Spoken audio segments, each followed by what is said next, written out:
Guys, Creative Katie, Karen Burchill here. Welcome to a fun art journal tutorial. This one is great for beginners.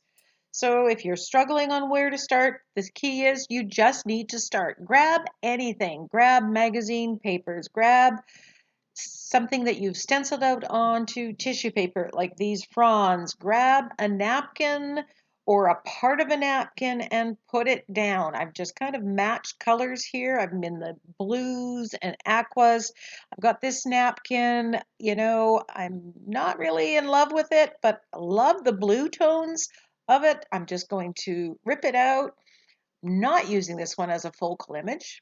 If octopi were your thing, I guess that would be great. Right now, I'm just using this as a base of color.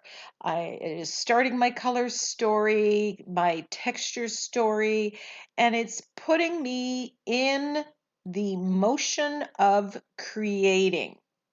So when you are starting, it's really important that you move forward. I grabbed other pieces of tissue paper and I'm just putting that down. I'm using my Liquitex matte fluid medium and I'm just layering these different collage elements. I could have grabbed some gel prints here.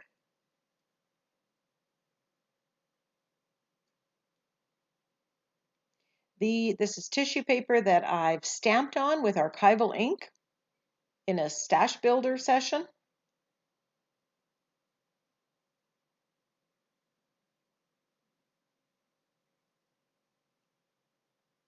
And when I'm in this mood, I want to create, but I'm not sure what I want to create. The ideas really aren't there. This is the process that I go through. And I know that once I get into creating, at some point, I will get an idea. So I had no idea for focal image. I had no idea where this was going to end up.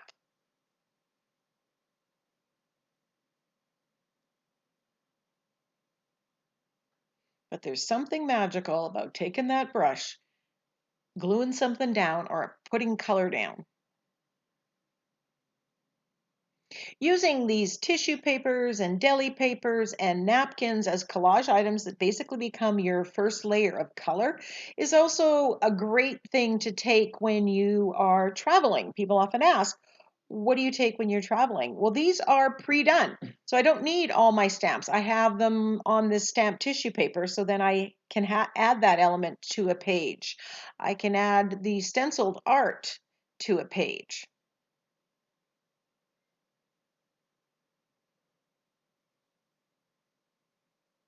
Now you can't quite see it, but there's really a lot of great texture on the octopus.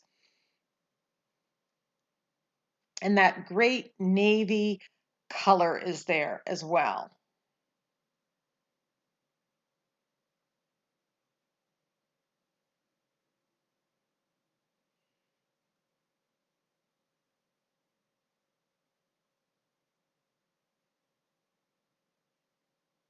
Now, once I've created, if I get to this point, you basically have the background done, and I don't know what to do, I can just set this aside. There's nothing wrong with a background sitting for a while till you get inspired for what the focal image is. Here I'm just adding bits and papers.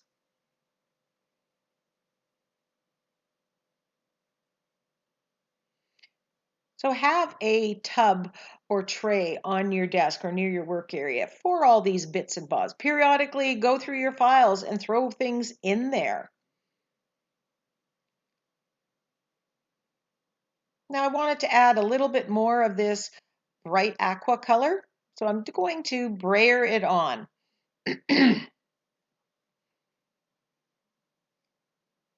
Love the texture that brayering gives a page. It's an effect you can't get any other way. And I'm going up and down and side to side. And that's pushing back those colors, making them more a background, and it also unifies everything that you've put underneath.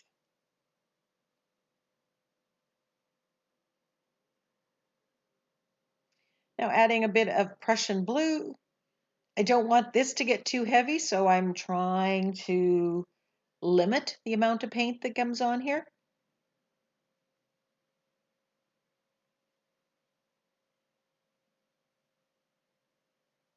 I find using the smaller, this is the Ranger roller, I think it's 3.5 inches, whatever the Ranger one is. Now I'm stamping with black acrylic paint just to add more contrast. I already have the dots that are pushed back. They're a little more muted, and these ones are a little bit more forward. But past decision is guiding present decision.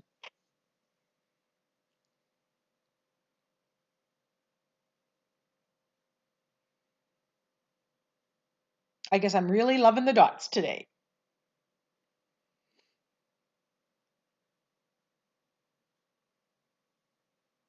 And as always, when you use acrylic paints on your stamps, clean it up. So I grab this 12-inch stencil. This one's called Old Circle Great, and it's a stencil I haven't used. So I thought, you know what? I'm going to do it. It's a Mandela Circle Great. I love the big open spaces, and I'm using TCW modeling paste. And I'll put a link to both of these products in the description box below. And I'm applying that with a key card, which is my favorite way, especially if I got larger areas. Now, my book is fairly thick. It's approaching the end of its life.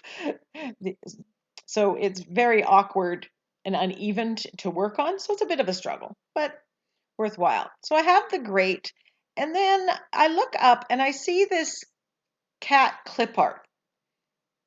The cat's like hanging over an edge of something.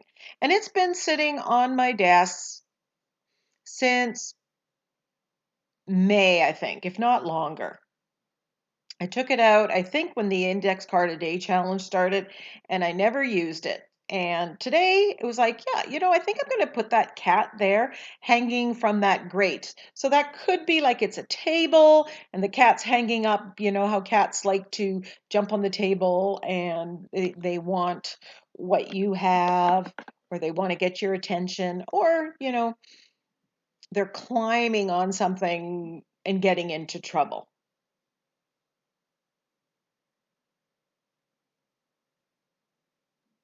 And this cat one I really like because I used to many years ago have a cat, and my cat was pure black, and so it kind of reminded me of her. So I'm spreading the quinacridone magenta, and I'm adding dots in the background. I want a little bit of that pink in the background to coincide with the pink of the nose of the cat that I'm going to do. Now I'm thinning the paint, and I'm going to splatter with the pink as well. Again, introducing it into my background.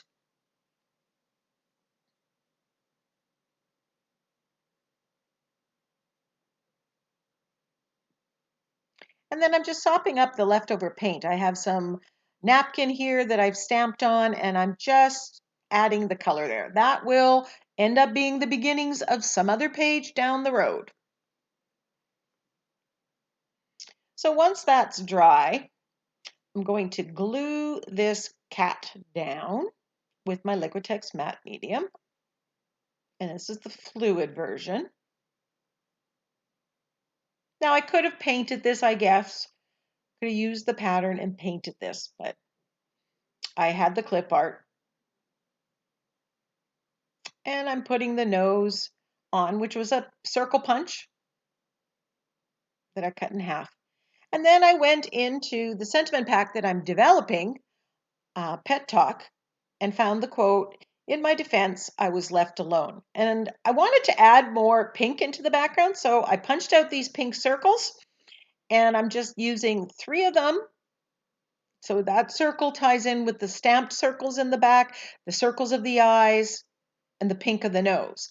And then I'm just mounting my sentiment on those. It's a nice way to display or show off the sentiment.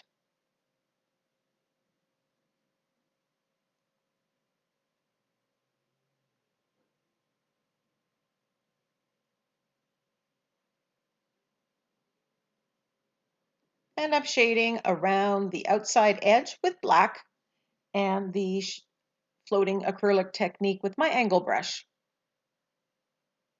In my video description, in the Amazon links, I have a list of Karen's basics. These are the things that you see me using on a regular basis. Maybe not every video, but the highest percentage of videos. So if you're looking for some ideas about what basic art journaling supplies I use, that's where you can find it. The other ones, such as the stencil and the modeling paste, will be listed above that.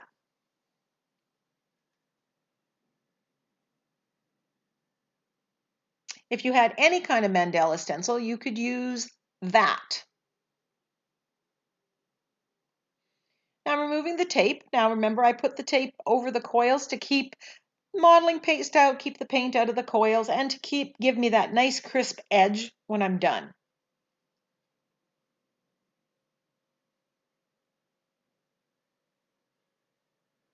Now I'm shading around the cat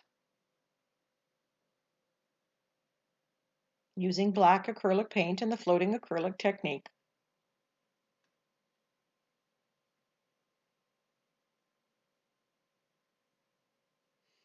I think this is just so cute. Maybe you have to be a cat lover, but he is just adorable.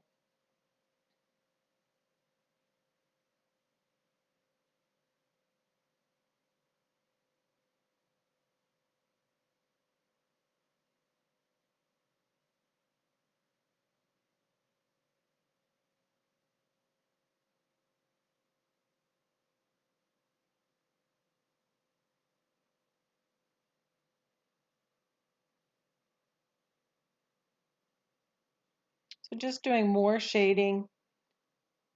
And I think in a minute I'm going to add some highlights using white as well. Just going back and adding a little more with the black, building up the intent to the intensity that I want. It's always easier to start with a light coat and then build up.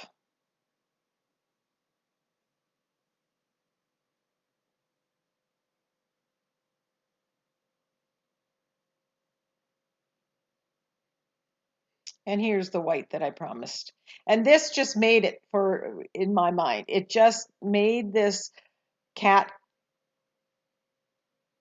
come alive. It just added so much. Those little few strokes of white.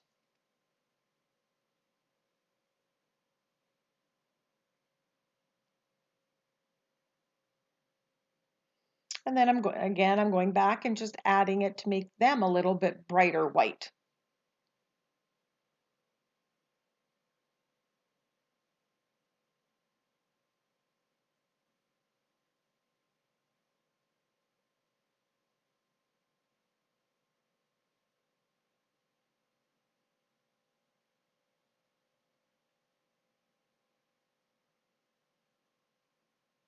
Now, if I had tried putting the white on and it didn't look good, because it's been glued down and covered with matte medium, I would be able to take a baby wipe and get rid of it. But you got to try and experiment.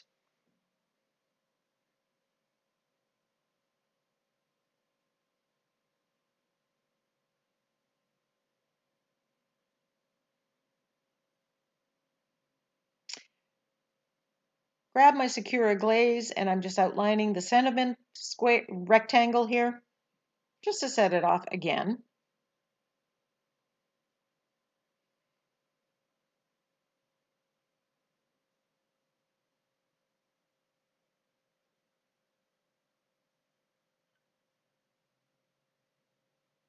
Just a little detail around the nose.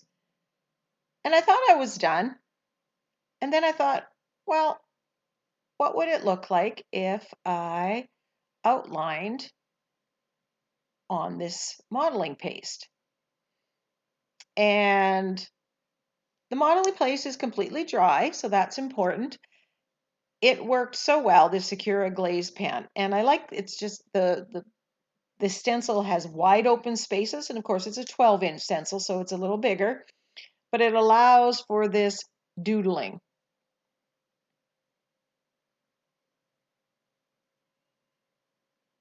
And it just adds one more thing of interest on your page.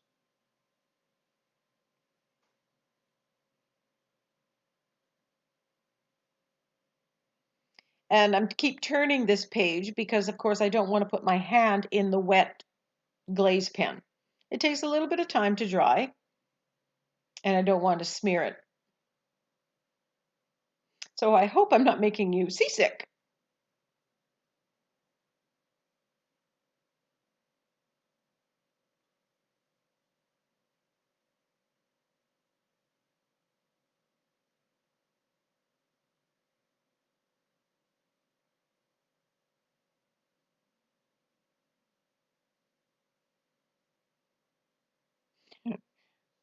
The way that the stencil went under its nose, it kind of looked like the cat's teeth right there.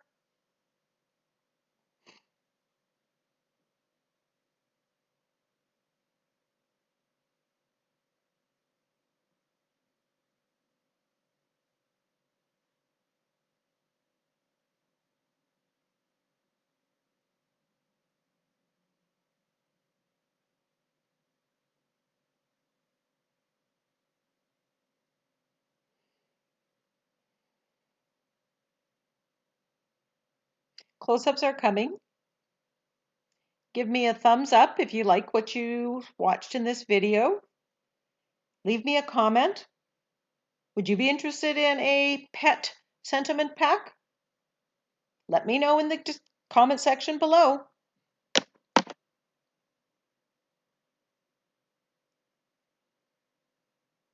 Follow me on Instagram at Creative Katie. And until next time, keep creating.